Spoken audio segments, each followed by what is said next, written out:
La respiration Ujjayi, qui est un petit peu plus connue, mais qui est plus difficilement accessible à des débutants, et la respiration Dirga, ou respiration en 3 parties, qu'on va voir aujourd'hui. Donc, je vous invite à également voir ma vidéo sur la respiration Ujjayi, pour bien la comprendre également. Et avant, si vous débutez le yoga, de commencer par cette vidéo-là, puisque nous allons voir donc les bases du souffle et de la respiration en 3 parties. En fait, la différence principale entre ces deux types de respiration se trouve au niveau de l'action du nombril. En Ujjayi, sur les inspires et sur les expires, on va ramener le nombril contre la colonne, tandis que dans la respiration Dirga, sur les inspires, on va essayer de gonfler le ventre. C'est la principale différence. Donc pour commencer, je vous invite à trouver une position assise stable. Donc vous pouvez vous asseoir en tailleur, simplement en croisant les tibias devant vous, ou en demi-siddhasana comme je le fais ici, ou également en virasana, c'est-à-dire assis sur les talons. Dans tous les cas, n'hésitez pas à utiliser une brique pour vous aider à maintenir votre colonne plus droite.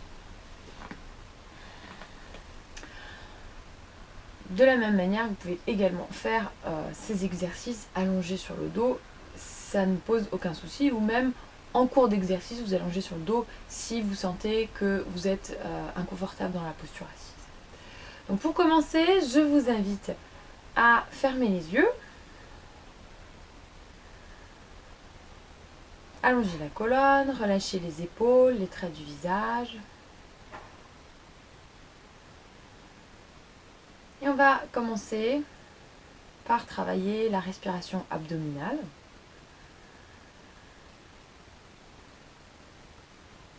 Sachant qu'il existe 3 types de respiration entre guillemets naturelles, mais qui sont pas, qu'on ne va pas utiliser directement au yoga, à part dans certains exercices.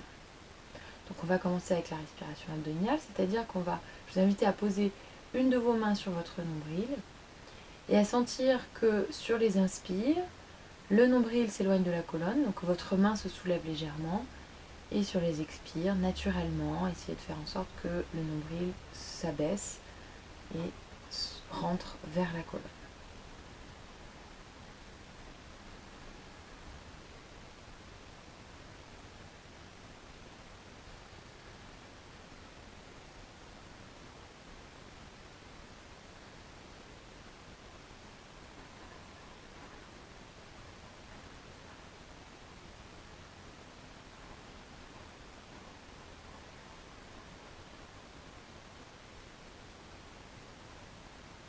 Donc faites plusieurs cycles, ne forcez pas, c'est peut-être pas la manière dont vous respirez naturellement, parce qu'on respire chacun notre façon propre de respirer au quotidien.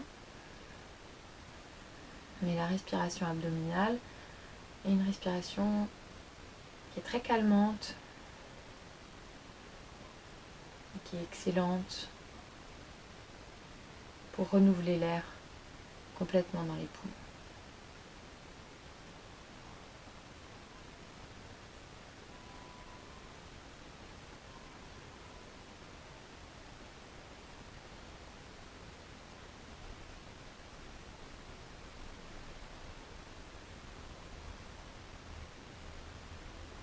Et doucement, je vous invite à relâcher la main sur votre cuisse ou au sol, selon la position que vous avez choisie. Et retrouver une respiration naturelle.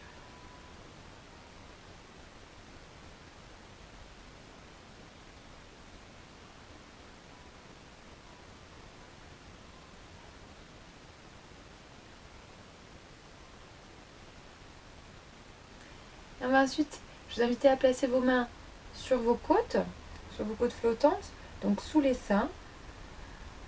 Et cette fois-ci, d'essayer d'imaginer que les côtes s'écartent à l'inspiration, donc que vos mains s'ouvrent légèrement vers les côtés et qu'à l'expire, les côtes se referment et que vos mains se rapprochent subtilement l'une de l'autre.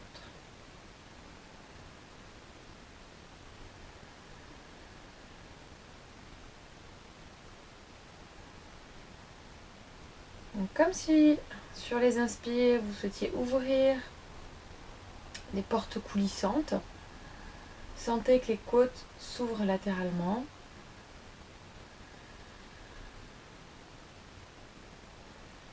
Il s'agit ici de la respiration costale, puisque nous utilisons les côtes pour respirer, principalement.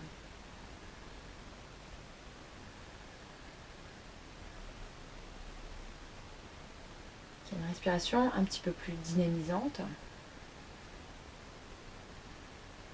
puisqu'elle nécessite un peu plus d'énergie.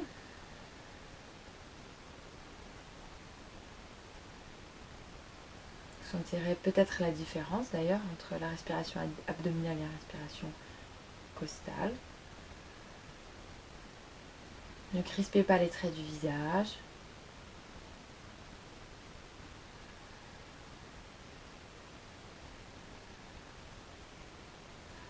Et on va faire un dernier cycle. Et on va replacer les mains sur les cuisses ou sur le sol. Retrouver une respiration naturelle. Donc profitez-en également pour observer les différences entre votre souffle naturel et la respiration costale. Peut-être que ce sont les mêmes d'ailleurs.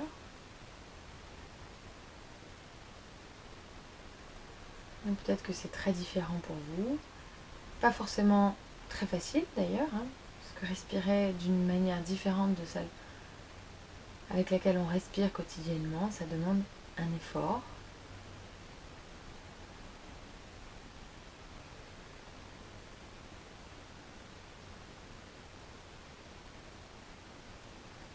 Et enfin, je vous invite à placer votre main au niveau du sternum, juste sous les clavicules. Et on va essayer de faire remonter le souffle jusque dans la main, sur les inspires. Donc sur les inspires, essayez de sentir que la main se soulève légèrement. Faites remonter le souffle tout en haut, tout en haut, tout en haut de la cage thoracique. Et sur les expires, la main s'abaisse légèrement.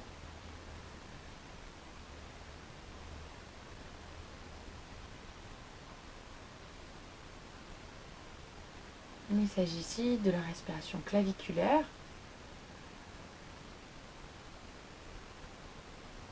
Alors quand on maintient le souffle uniquement dans cette zone du corps, on a généralement une respiration plus rapide, un peu plus saccadée. C'est une respiration qui peut être associée au stress. Bon, là, comme on fait l'exercice en conscience, qu'on essaie de prendre de grandes, longues et profondes inspires et expires, vous n'allez pas vous créer du stress. Mais au quotidien, si on respire que avec cette zone du corps, au niveau des épaules et des clavicules, on peut, en fait, on nourrit son stress en respirant de cette manière.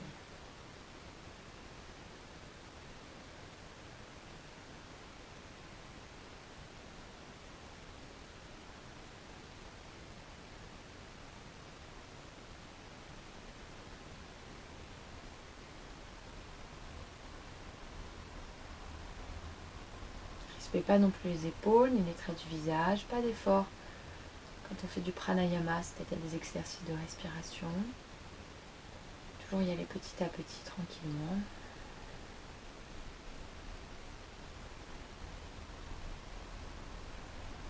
Et on va faire un dernier cycle, grande inspiration.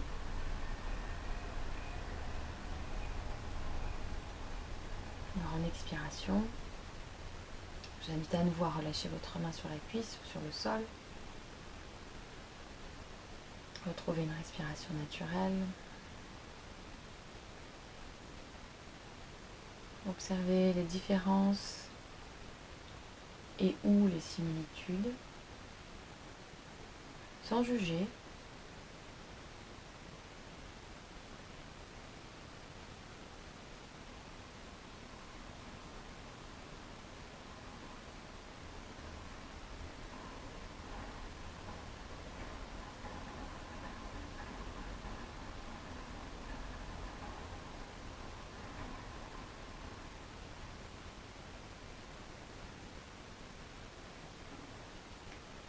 Et on va maintenant passer à la respiration en 3 parties, respiration Dirga. Donc on va utiliser ces exercices, ces 3 exercices en un.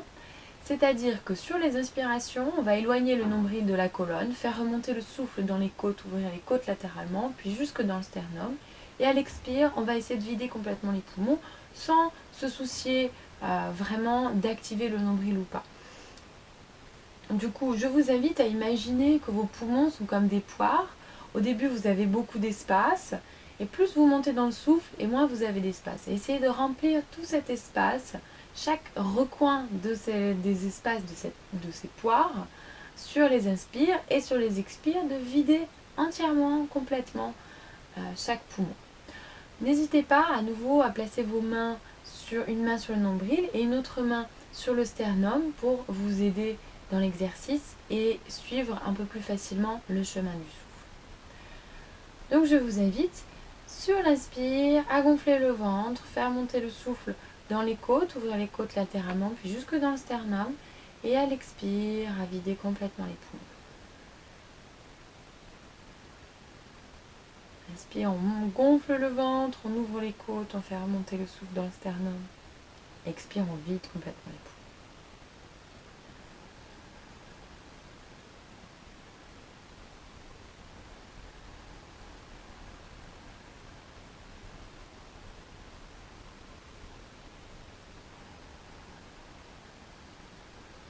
Donc prenez bien votre temps pour remplir les poumons d'air et ensuite les vider complètement. Là aussi au quotidien, on va avoir tendance en fait à pas renouveler complètement l'air qui se trouve dans les poumons. C'est un excellent exercice pour vraiment s'oxygéner.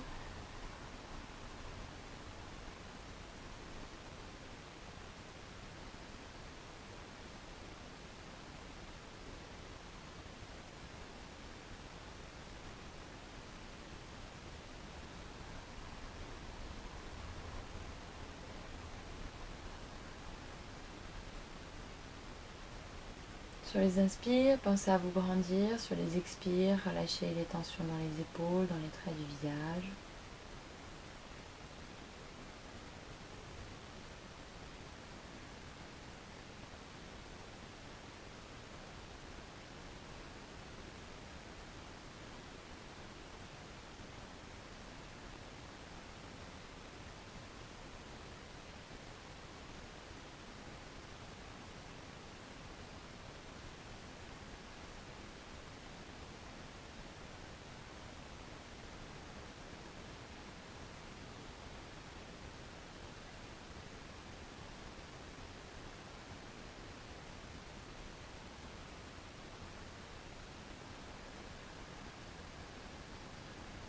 Si vous avez des difficultés à sentir le travail du souffle, placez simplement votre attention sur la respiration.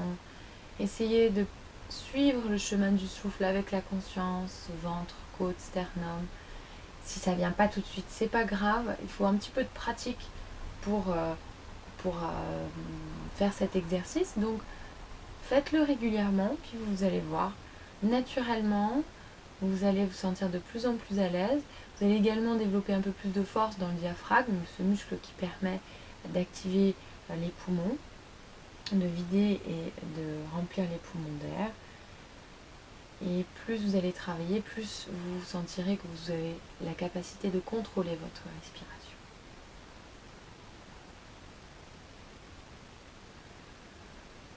On va faire un dernier cycle, une grande inspiration. Une grande expiration. On relâche les mains sur les cuisses ou sur le sol. On retrouve une respiration naturelle.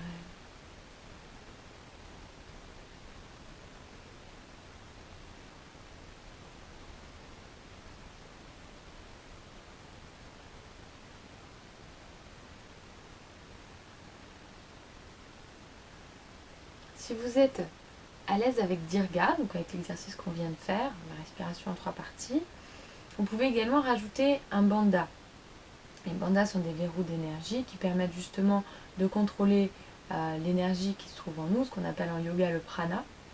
Jalandhara Bandha se trouve au niveau de la gorge, En fait, en ramenant légèrement le menton vers la gorge et en activant la gorge, la glotte, c'est-à-dire comme si vous vouliez, vous pouvez pour mieux comprendre, comme si vous vouliez imiter un chien qui allait, il fait comme ça.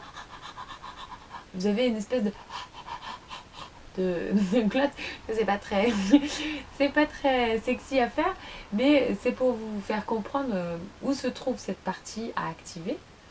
On ramène légèrement le menton vers la gorge et on va créer un son avec la respiration. Donc en exagérant le son, ça fait comme ça.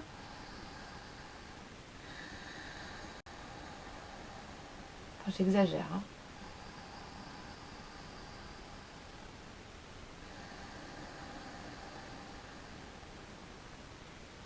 On appelle aussi parfois la respiration Dark Vador. Bon, en fait, souvent, on va utiliser plutôt Jalandhara Bandha avec Ujjayi, parce qu'avec le nombril, en fait, on a un meilleur contrôle du souffle. Mais pourquoi pas le placer quand vous pratiquez Dirga. Sachant que, de toute façon, ce qu'on va essayer de faire quand on pratique les postures de yoga, les asanas, c'est d'avoir conscience du souffle, idéalement de respirer avec la respiration Ujjayi. Mais si la respiration Ujjayi ne vous est pas accessible, n'hésitez pas à pratiquer plutôt Dirga, donc ce qu'on vient de faire. Pourquoi pas rajouter Jalandhara Bandha, l'activation de la gorge, si ça vous est accessible.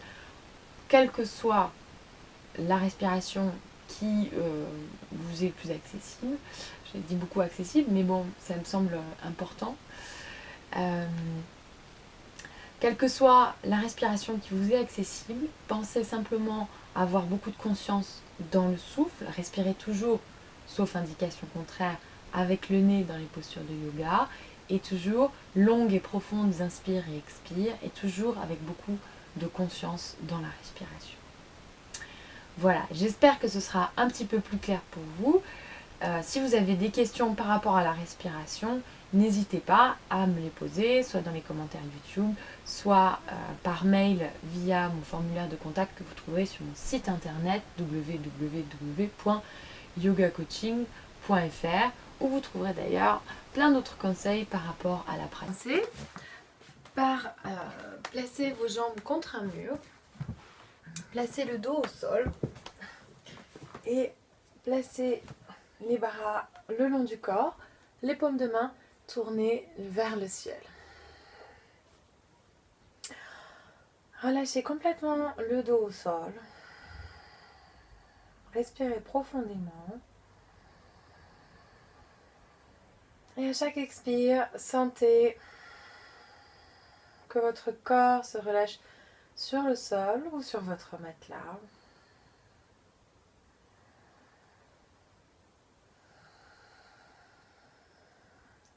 Fermez les yeux, relâchez les mâchoires.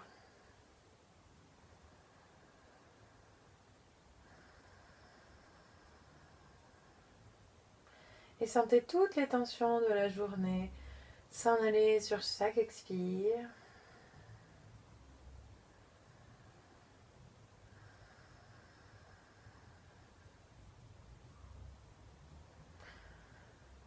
Vous pouvez, si vous en avez envie, vous pouvez rester plus longtemps, mettre la vidéo en pause et rester un peu plus longtemps dans la posture. Sinon, tout doucement, ramenez vos cuisses sur le ventre et roulez sur le côté. Placez votre main au sol et redressez-vous.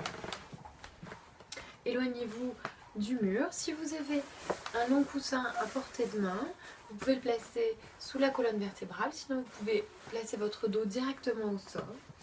Placez les plantes de pied l'une contre l'autre en Baddha Konasana et relâchez le dos au sol. À nouveau, paume de main tournée vers le ciel. Sentez vos genoux s'ouvrir naturellement vers le sol. Relâchez bien les épaules vers le sol. Sentez votre ventre se soulever sur les inspires et s'abaisser sur les expires.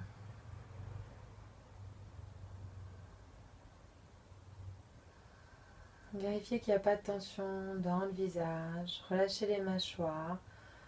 Relâchez les paupières.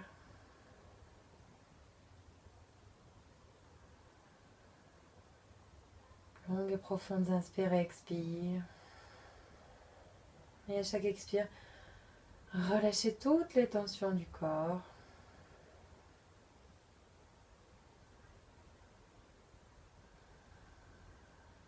Et à nouveau, vous pouvez rester si vous voulez plus longtemps dans la posture en mettant la vidéo en pause. Et sinon, doucement, ramenez les genoux l'un contre l'autre, placez les pieds au sol et roulez à nouveau sur le côté. Placez une main au sol, redressez-vous. Ramenez les genoux l'un contre l'autre et vous pouvez garder si vous le voulez votre coussin ou faire ça directement sur le sol ou sur votre matelas. Venez dans la posture de l'enfant, les mains vers l'avant ou vers l'arrière, c'est comme vous préférez, et sentez votre front couler au sol.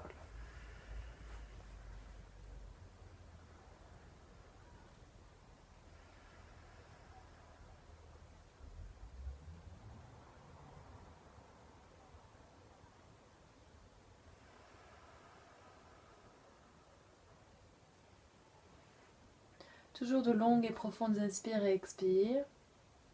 Ne forcez pas le souffle. Pas de respiration ujjayi, qui est une respiration relativement dynamique, mais simplement de longues et profondes inspires et expires.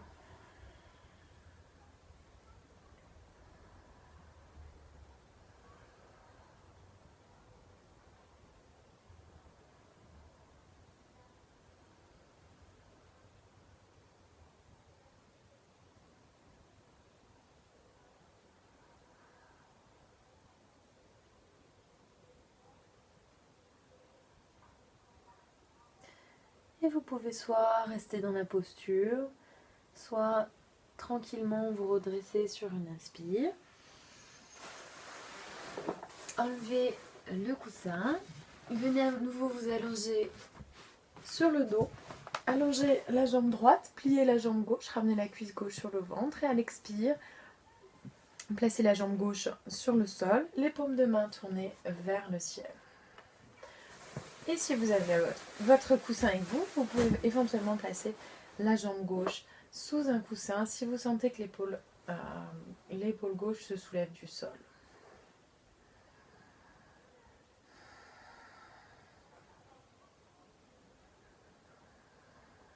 Respirez bien.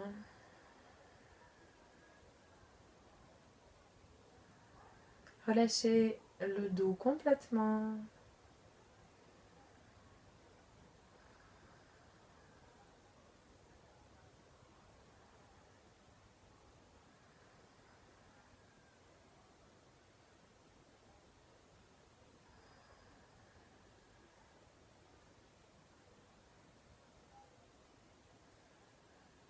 Et doucement sur un inspire, vous pouvez ramener la cuisse sur le ventre, allonger à nouveau votre jambe au sol.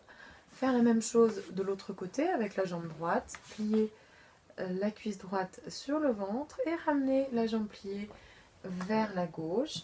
Paume de main tournée vers le ciel, les bras en croix et on regarde dans la direction opposée à la jambe pliée.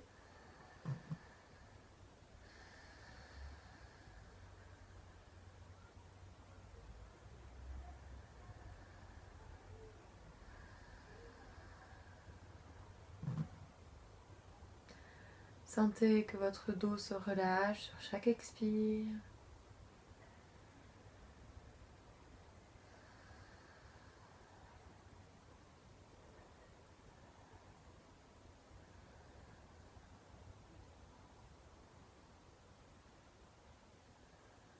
Les sensations sont probablement différentes d'un côté et de l'autre de la torsion. Observez simplement. Si vous sentez des tensions, essayez de respirer dans la tension et sur chaque expire de relâcher la partie qui est tendue.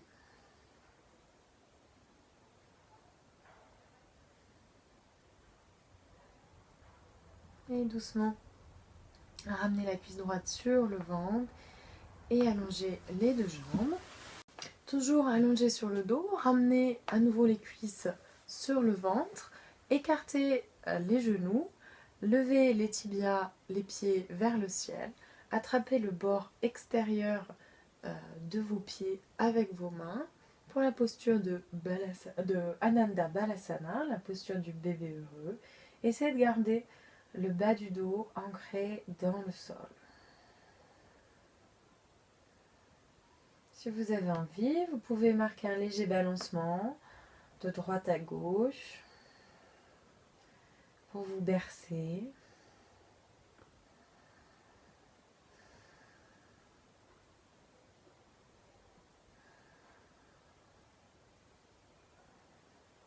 Et vous pouvez soit rester dans la posture, soit ramener les pieds au sol avec les jambes pliées, placez les pieds à la largeur de votre tapis, les genoux l'un contre l'autre, puis faire aller un genou vers le sol, puis l'autre genou vers le sol pour relâcher les hanches et le bas du dos. Ça vous fait un bon massage des fessiers et du sacrum. Alternativement jambe droite puis jambe gauche.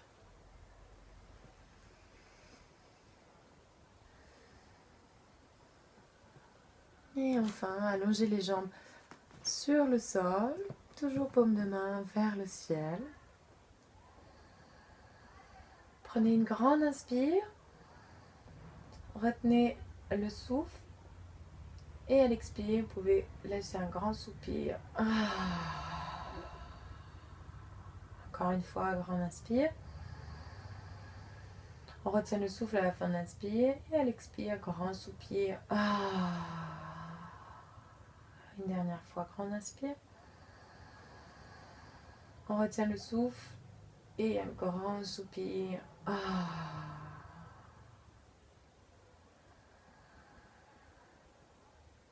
Respirez avec le ventre. Sentez le nombril se soulever et s'abaisser au rythme de la respiration. Et laissez-vous aller au sommeil ou à la relaxation. Si vous êtes dans votre lit, vous pouvez tranquillement vous endormir. Et donc je vous souhaite une très bonne nuit. À une très prochaine fois sur ma chaîne YouTube. N'oubliez pas de liker ma page Facebook et de vous abonner à ma chaîne. Je vous souhaite une très bonne nuit.